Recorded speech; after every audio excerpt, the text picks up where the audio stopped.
asked to come here today and tell you about an effort that's really been a 10-year effort in San Mateo County to work together on our housing element and our allocation of our regional housing need. Here's my prop. We have 21 jurisdictions in the county, so we work on our housing elements together, so we have the clever name 21 Elements, the name of our project. We have all kinds of stuff on this CD that, for those of you who like this, and there's a website where there's even more stuff. So if I have time left, I'm going to tell you, let's go to the next slide. There you go. That's it. That's what I'm going to tell you. But in case I get distracted along the way, I want to sort of fast forward to a couple of the punchlines. They're echoing what Miriam said and pointing to what Sam's likely to talk about. If I could boil down to one sentence, the current mission, it is to assure that planned development areas are complete communities. And you can hang a lot of stuff off of that as an organizing concept, but that's sort of where we're going. That's the what of it. And the how of it is that we have to continue to invest our own time and our own creativity and attention into developing cooperation infrastructure. I just made that up this morning. You all do it all the time. You know what I'm talking about. And so I'm going to tell you the story of how in San Mateo County we turned a congestion management agency, for those of you who are silo insiders, that's a CMA, how we turned a congestion management agency into a mini council of governments. That's a COG. So ABAG is one of 15 at the state level regional COGs. There are some sub-regional COGs. The closest COG-like things that most counties have are their CMAs. Lots of jargon. Because transportation money, just as David's slides painted a picture of homeowner-oriented public subsidy relative to renter-oriented public subsidy relative to deep safety needs public subsidy, there's a similar silo kind of diagram having to do with money for transportation, perceived inadequacies in the transportation system, whether it's potholes or freeways, and money for perceived inadequacies in housing. A lot more money in transportation.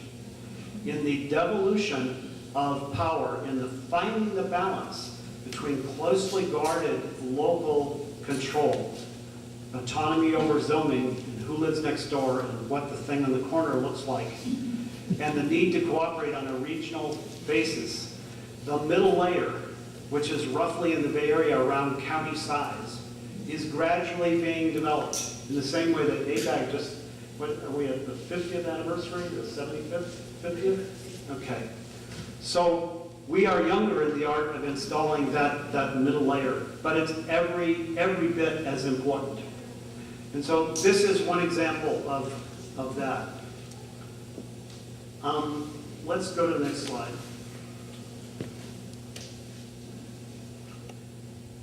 So believe it or not, I'm going to digress once again. I promise you, I really will talk about this, but it's not that interesting. It's probably not that interesting to me because I've lived it for 10 years. So just so you'll hang with me for the next digression, I'll go to one of the punchlines here. Every 5 years, there's a recycling of the housing element. Many of you, I would bet most of you in this room were involved in some way in your local housing element updates. You know the drill. It happens every 5 years. Some of you have been through 3 cycles now. A few of you have been through 4 cycles now. We're in Arena 5. We're just at the get-go of the 5th cycle of this. It's been going on for quite a while.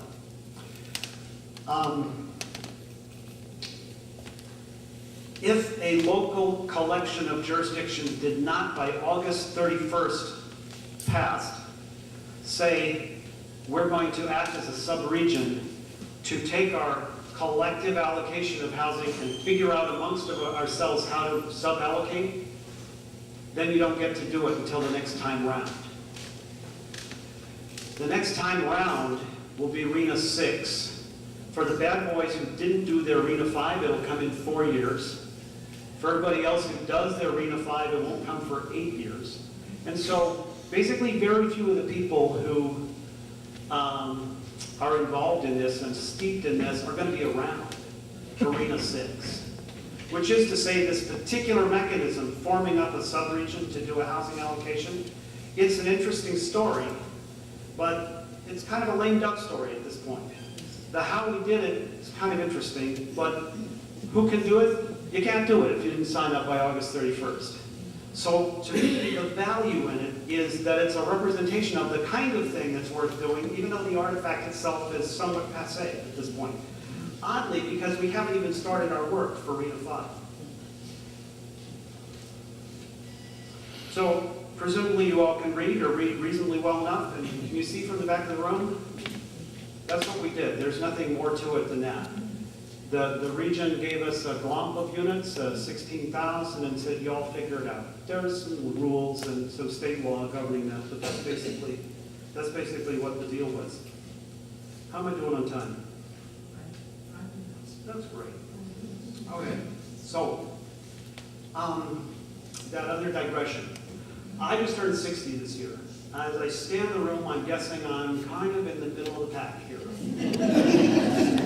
That there's a few of you I see who are around the age of my kids, and there are a few of you who are around the age of my parents. And you know, we're kind of all in between there.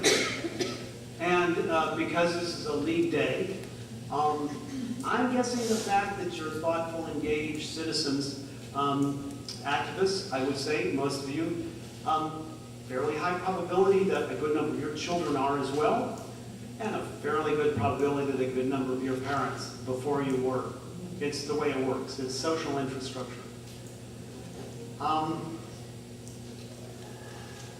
These things that we're talking about today are all long-haul things.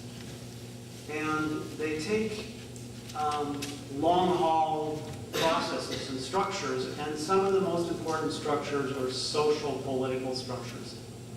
So the wisdom of your organizers for today, the conference is chock-a-block with action-oriented stuff. Sam's going to tell you, here are opportunities to use the SCS RENA cycle for activism to get those complete communities. And as the day progresses, it'll get all the way to, I see Tim's card here. I know Tim, he built the Affordable Housing Community Accessibility Toolkit about 10 years ago. Okay, so lucky for you, the day's going to focus on action. I want to step back just a little bit and say that it's really important to keep this in the long-term perspective as well. So the RENA story, I keep saying, is a 10-year story, and that's because some of us who felt like back in RENA 10 plus years ago, there wasn't enough flexibility, there wasn't enough, we were being pitted against each other.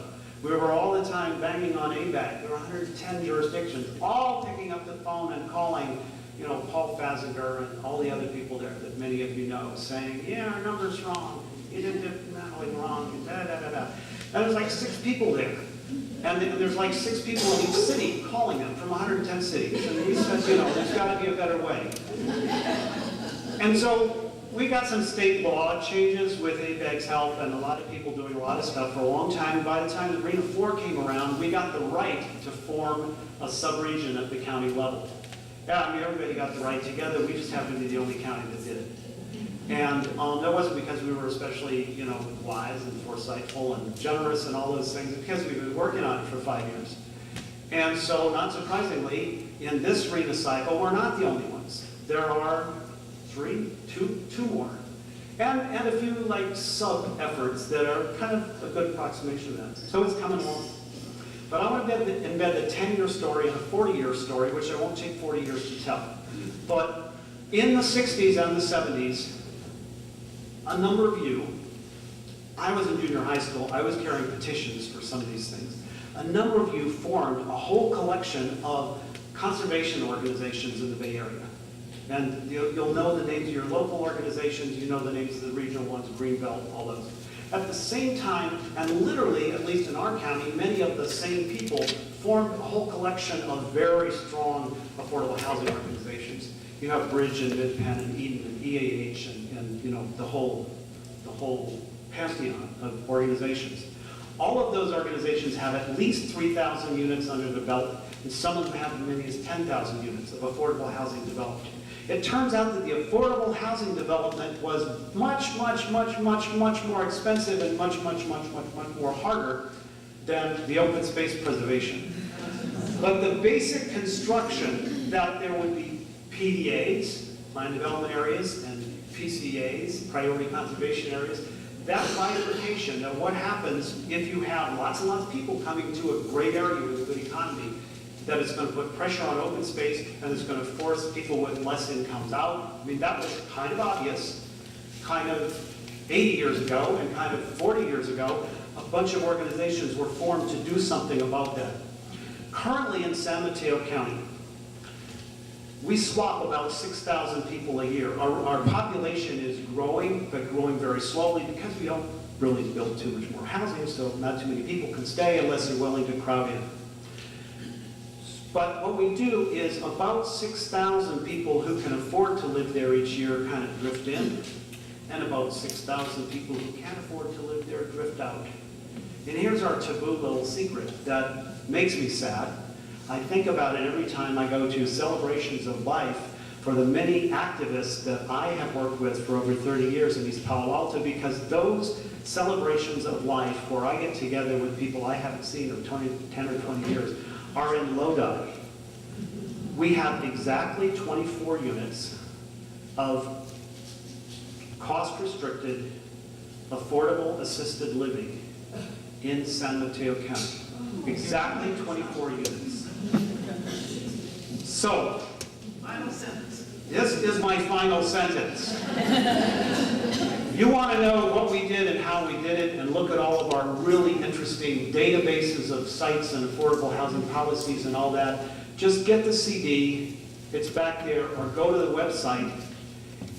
You can do it by investing in the structures that you have and that you support, like the League, and you can even turn something like a congestion management agency, because it's where all your local jurisdictions get together and it's where all the money is, into a local council of governments where you thrash out some of these community things and get something done before it's too late in the next generation.